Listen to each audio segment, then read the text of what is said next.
السلام علیکم۔ میں امید کرتی ہوں آپ سب خیریت سے ہوں گے اور خوش و خرم ہوں گے۔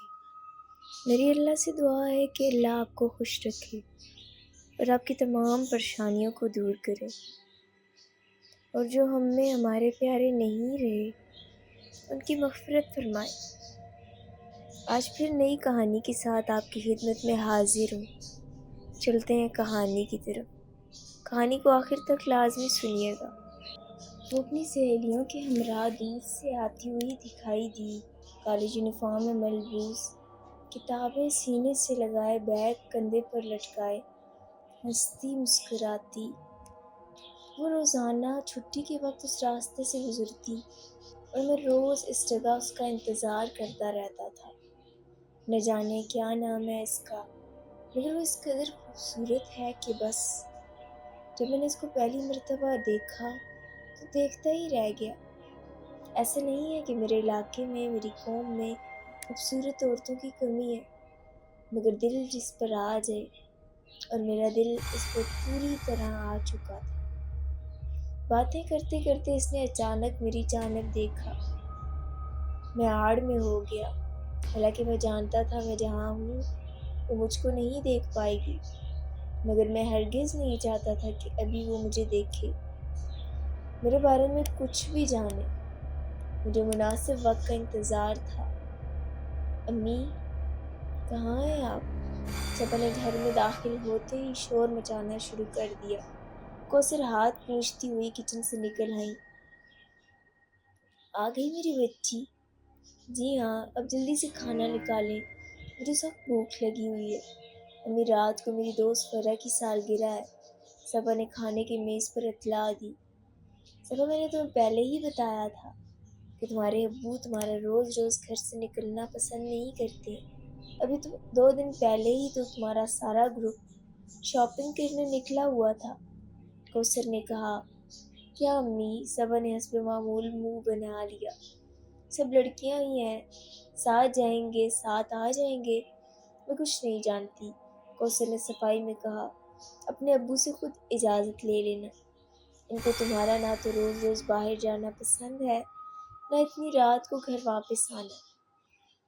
ابو جی، میرے پیارے ابو جی، صبا پیچھے سے آ کر ان کے گلے سے لٹک گئی۔ اشفاق صاحب نے اخبار سے سر اٹھا کر اس کو دیکھا۔ جی، کوئی نئی فرمائش؟ ابو جی، پر لاڈ کام کے وقت آ ہی جاتا ہے۔ او میرے ابو، اصل میں آج میری دوست فرح، وہی فرح یہاں آگے ہی تو رہتی ہے۔ یہ بات ہے اشفاق صاحب گویا ہوئے، جی تو آپ سے جانے کی پرمیشن چاہیے، آج اس کی برتھ ڈے ہے، ہم سب فرینڈز انوائٹڈ ہیں، اور تھوڑے سے پیسے گفٹ کے لیے، یعنی 1000 روپے بس۔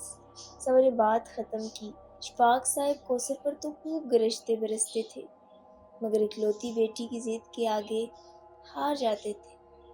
ایسا ہمیشہ ہی ہوتا تھا۔ چلو ٹھیک ہے بیٹا، مگر جلدی واپس آ جانا، حالات بالکل ٹھیک نہیں ہیں، خاص طور پر جوان لڑکیوں کے لیے۔ آخری جملہ انہوں نے اپنے دل میں کہا تھا۔ میں بے چینی سے شام کا انتظار کر رہا تھا۔ میں نے صبح اس کی گفتگو سن لی تھی، آج اس کو دعوت پر جانا تھا۔ میں اس کے سچ درج دیکھنے کو بے قرار تھا۔ آج سے پہلے میں نے ہمیشہ اس کو کالج کے سفید یونیفارم میں ہی دیکھا تھا۔ نہ جانے میں بے چینی سے شام کا منتظر تھا۔ کوثر نے آواز دی، مگر ڈریسنگ ٹیبل کے آگے کھڑی صبا کو دیکھ کر ان کے ماتھے پر بل پڑ گئے۔ یہ تم نے کیا پہنا ہوا ہے؟ سیاہ جھلملاتے ہوئے لباس میں ملبوس صبا ان کی طرف مڑی۔ میکسی ہے ماما جان، اور کیا؟ یہ تم لائی کہاں سے ہو؟ میکسی جو کہ انتہائی گہرے گلے والی تھی، اس کے آستین غائب تھے۔ اس دن جو شاپنگ کے لیے گئے تھے تو وہیں سے لائی تھی، صبا نے انتہائی بے نیازی سے بالوں میں برش پھیرتے ہوئے جواب دیا۔ تم یہ بیہودہ کپڑے پہن کر ہرگز گھر سے باہر نہیں نکلو گی، اگر تمہارے ابو نے دیکھ لیا تو۔ امی پلیز، ہر وقت ابو کا ڈرامہ نہ دیا کریں، اس نے ماں کی بات کاٹ دی۔ اب آپ دونوں کے پرانے خیالات کی وجہ سے میں اپنے شوق بھی پورے نہ کروں؟ سب لڑکیاں ایسے ہی کپڑے پہن رہی ہیں۔ سب اپنے دوستوں کے ساتھ گھر سے نکل گئی۔ اور اس کی کسی دوست نے بھی اس طرح کے کپڑے نہیں پہنے تھے۔ سب عام شلوار قمیض میں ملبوس تھی۔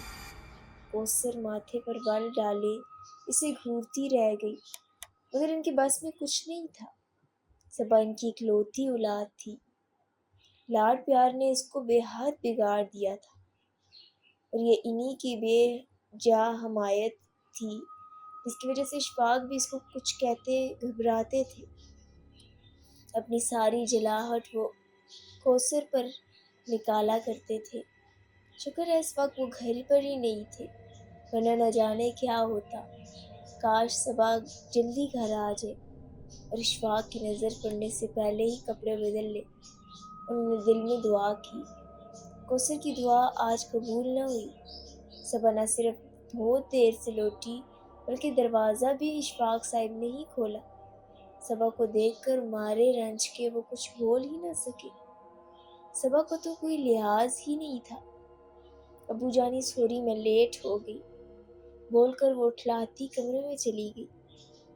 کوثر دل میں ہی ڈرتی رہی کہ نہ جانے کتنی جھاڑ پڑنے والی ہے، مگر خلاف توقع اشفاق بالکل خاموش تھا۔ کوثر جتنی جلدی ہو سکے صبا کے لیے کوئی رشتہ تلاش کرو۔ صبح ناشتے کے دوران انہوں نے کہا، میں جلد از جلد اس کے فرض سے سبکدوش ہونا چاہتا ہوں۔ وہ تو اپنی بات کہہ کر آفس روانہ ہو گئی، مگر کوثر دیر تک سوچتی رہی۔ ایسا نہیں تھا کہ حسین کم عمر صبا کے لیے رشتوں کی کمی تھی، مگر وہ مڈل کلاس کے تھے۔ صبا جتنی حسین تھی اس سے کہیں اونچے اس کے خیالات تھے۔ وہ اکثر اوقات ماں کو بتاتی رہتی تھی کہ وہ بہت امیر، پڑھے لکھے اور بے حد ہینڈسم لڑکے سے شادی کرے گی، اور اگر لڑکے میں ان میں سے کوئی بھی ایک خوبی کم ہوئی تو پھر وہ ہرگز حامی نہیں بھرے گی۔ وہ صرف جانتی تھی کہ صبا ایسی ہی ہے، بے حد ضدی اور ہٹ دھرم۔ وہ آرام سے اپنے باپ کے سامنے بھی ڈٹ کر کھڑی ہو سکتی تھی۔ کیا ہوگا، کیسے ہوگا، کہاں سے آئے گا ایسا مکمل رشتہ؟ مختلف سوالوں نے اسے گھیر لیا۔ جب سے صبا کو اس دن تیار سیاہ لباس میں جھلملاتے دیکھا تھا، میرا دل قابو میں نہیں تھا۔ اب میں شدت سے اس وقت کا انتظار کر رہا تھا جب میں اپنی محبت کو اصل میں پا لوں، حاصل کر لوں۔ صبا دروازے کو دھاڑ سے کھول کر کوثر اندر داخل ہوئی۔ تم کو کوئی احساس ہے؟ کیا ہے امی، کیا پرابلم ہو گئی ہے اب؟ وہ بدتمیزی سے گویا ہوئی۔ پرابلم؟ تم کو نہیں پتا تمہارے ابو کی طبیعت کتنی خراب ہے؟ مغرب کی اذانیں ہو رہی ہیں، تم نے کتنی تیز گانے لگائے ہوئے ہیں۔ اف امی، ابو کو بخار ہی تو ہے، ٹھیک ہو جائے گا۔ اس نے بے نیازی دکھائی۔ اور آج آپ کو یہ مولوانی بننے کا خیال کیوں آ گیا؟ صبا کوثر کچھ بول ہی نہ سکی۔ تم کس قدر بدتمیز ہو گئی ہو۔ امی پلیز بور نہ کریں، جائیں ابو کے پاس جا کر بیٹھیں، وہ بیمار ہے، بقول آپ کے۔ آخری جملہ صبا نے آہستہ سے کہا، مگر کوثر نے سن لیا۔ خدا ہی تمہیں ہدایت دے۔ کوثر کمرے سے نکل آئی۔ صبا نے میوزک آہستہ نہیں کیا۔ یہ کیا ہے؟ کوثر کچھ بول ہی نہ سکی۔ گہری سرخ ساڑی میں ملبوس صبا بال کھولے، سرخ لپسٹک لگائے پری لگ رہی تھی۔ کیسی لگ رہی ہوں؟ اس نے داد چاہی۔ واہیات، انہوں نے چل کر کہا۔ سارا خاندان وہاں جمع ہوگا، کیا کہیں گے سب؟ مرا ایسا ماحول اور پھر اس طرح سارا پیٹ نظر آ رہا ہے۔ مجھے کسی کی پرواہ نہیں ہے ماما، صبا نے کہا۔ اگر ساڑی نہیں باندھنے دیں گے تو میں جاؤں گی ہی نہیں۔ نہ جاؤ، زیادہ بہتر ہے، کوثر نے جل کر کہا۔ اس حلیے میں تمہیں لے جا کر باتیں سننے سے بہتر ہے کہ تم گھر ہی پر رہو۔ تمہارے ابو تو میری جان ہی نکال لیں گے، پہلے ہی وہ تمہاری حرکتوں پر کڑتے رہتے ہیں۔ امی ایک بات کہوں، مجھے لگنے لگا ہے کہ آپ مجھ سے جلتی ہیں۔ میں اس قدر حسین، لمبی، گوری، ہر کوئی کہنے لگا ہے کہ میں آپ دونوں کی اولاد نہیں لگتی، جبھی آپ بہانے سے مجھ کو تیار ہونے سے روکنے لگی ہیں۔ صبا مذاق ہرگز نہیں کر رہی تھی۔ کوثر آنکھیں پھاڑے اس کو دیکھتی رہ گئی، مجھے کوئی جواب تک نہ بن پڑا۔ صبا اس حد پر آ چکی تھی، ان کو اندازہ نہیں تھا۔ اپنے شدید حسن کے احساس نے اس کو جیسے بانس پر چڑھا دیا تھا۔ کوثر اور اشفاق اس دن واقعے میں صبا کو گھر پر چھوڑ گئے۔ کوثر نے تو اس سے بات تک نہ کی، بس آہستگی سے دروازہ بند کرنے کا کہہ دیا۔ صبا جیسے غصے میں آگ بگولا ہو رہی تھی۔ اس کے خوبصورت رخسار اس کی ساڑی کے ہم رنگ ہو رہے تھے۔ خاندان کی اس شادی کا وہ کب سے انتظار کر رہی تھی۔ آخر ایسا کیا ہے ان کپڑوں میں؟ ٹی وی پر، فلموں میں تو ساری لڑکیاں اس طرح کے کپڑے پہنتی ہیں۔ ان کی مائیں تو ان کو کچھ بھی نہیں کہتی۔ امی سچ میں مجھ سے جلنے لگی ہیں۔ کم عمر دماغ کی رسائی بس یہیں تک تھی۔ وہ پیر پٹکتے ہوئے آئینے کے سامنے آ کھڑی ہوئی۔ اپنے عکس پر نظر پڑتے ہی جیسے اس کا سارا غصہ ہوا ہو گیا۔ لال سرخ ساڑی جس سے آدھا پیٹ چمک رہا تھا، کالے گھنے بال شانوں پر بکھرے ہوئے تھے، گہری سرخ لپسٹک اس سے اپنے ہی اوپر سے نظر نہ ہٹائی گئی۔ امی ابو کو تو رات دیر ہو جائے گی۔ آتے آتے وہ سوچنے لگی، کیا کروں؟ چلو فرح کی طرف چلتی ہوں۔ آخر اتنی محنت سے تیار ہوئی ہوں، کسی سے تو داد وصول کروں۔ ڈھیر سارا پرفیوم اپنے اوپر سپرے کر کے وہ اسی حلیے میں باہر نکل آئی۔ میری سانسوں نے کسی تیز ترین خوشبو کو محسوس کر لیا اور میری آنکھیں پوری کھل گئیں۔